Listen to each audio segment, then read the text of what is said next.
Vai, Michael.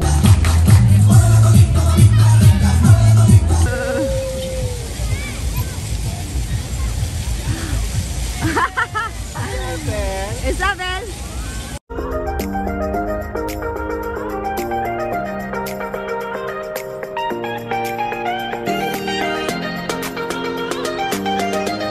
Hi guys, good morning. So for today's video, magmi-mini vlog lang po tayo guys. So ngayon ay uuwi po si Gia sa kanilang bahay and iiwanan na po kami nila Gia guys dito.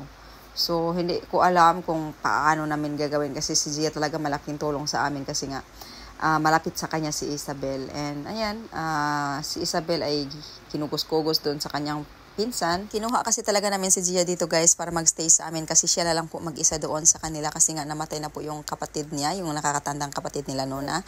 And yun lang po ang dahilan kung kaya siya stay doon. Pero ngayon kasi yung anak po ng kapatid ni Gia ay pupunta doon kaya sasama po siya hanggang sa matapos yung bakasyon ba. Pero baka naman susunod sila Michael and Tony doon guys. Mga ilang days lang. May pupuntahan lang si Tony and babalik din naman sila agad dito. And hindi ko alam si Isabel, buti na lang talaga at mabait si Isabel. So kayang-kaya yan ni Asia at saka ni Nona habang nasa trabaho ako. Pero tingnan lang natin guys kasi ilang araw lang din naman baka magpapa-day off ako ng mga 2 araw pero hindi pa rin naman sure kung susunod sila Tony doon kasi nga naawa kasi si Tony kay Zia kasi nga siya na lang talaga mag-isa doon. Pero ngayon naman ay andun yung kapatid ng anak sa kapatid ni Zia kaya pupunta po siya doon kasi nga siyempre namimiss din niya yung bahay niya yun yung kinatandaan niya So namatay po yung niya guys, kapatid nila Nona, last ilang months lang yon. And 92 years old kaya super tanda na din talaga guys, parang si Nono. And si Nono din parang hindi ko alam, si Nono kasi sabi ni Nono ay pagod na din daw talaga siya. Parang ayaw na daw niyang mabuhay pero thanks God talaga at super long life naman and good health pa. Hindi natin masasabing good health pa rin kasi nga may iniinda namang sakit si Nono konti.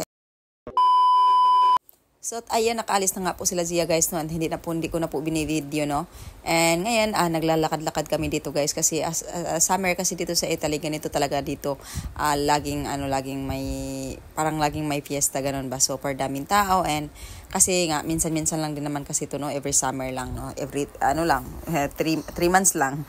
So kaya ayun, naggagala-gala kami dito guys. As in gala lang talaga, normal lang, hindi kami kumakain sa labas, parang ganun. Gala-gala lang talaga as in lakad-lakad lang yung mga bata and para naman mag-enjoy sila And si Isabel kasi super hindi ma-stay sa bahay si Isabel na para na din itong si Tony at si Asia. Ayaw mag-stay sa bahay kasi naboboard. Ako naman ay gustong-gusto ko sa bahay lang talaga lagi.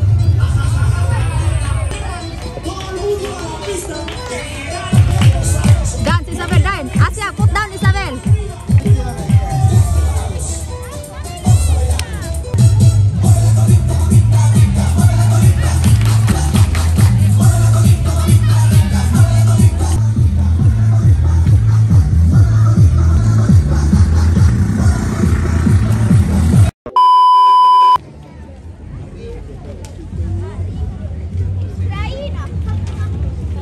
Hoy! Dumi ba? So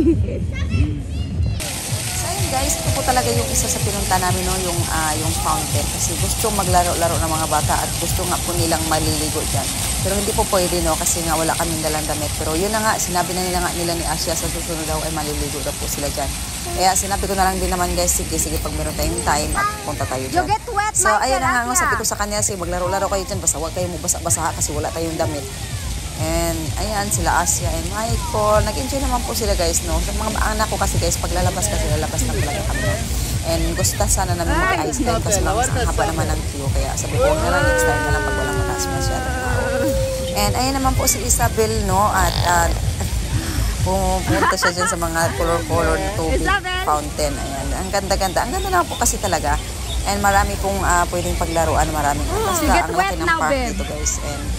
And super nag-enjoy naman po talaga sila guys Gandahan lang kasi talaga hindi demanding yung mga anak ko Babe, you will get dirty now. She's wet now. yun lang talaga ang kagandahan. Pag nilalabas mo sila, at inlabas lang, maglaro-laro, gano'n. And after, uuwi na. Vai dentro, Asia!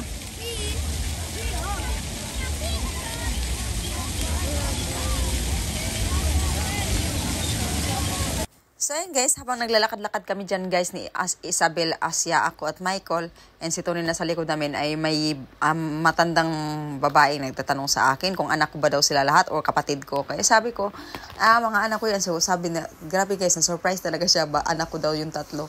Kaya akala daw talaga kasi niya ay wala pa daw akong 18 years old. Sabi niya, parang bata-bata ako daw tingnan dito. Sabi ko naman, hindi 30 plus na ako. Tumawa siya. So ayun na nga, no, every weekend halos may mga concert dito sa guys, seaside. Ayan, tinignan namin kasi lang hindi man nagustuhan ng mga bata, kaya sabi ko ay hindi naman nila nagustuhan it, at mas nagustuhan pa nila nung maglaro-laro. Kaya sabi namin ay uuwi na lang tayo, balik na lang tayo next time, and baka pagbalik namin ay magligo-ligo sila doon guys, may fountain. So yun na naman guys, see you next time, ciao.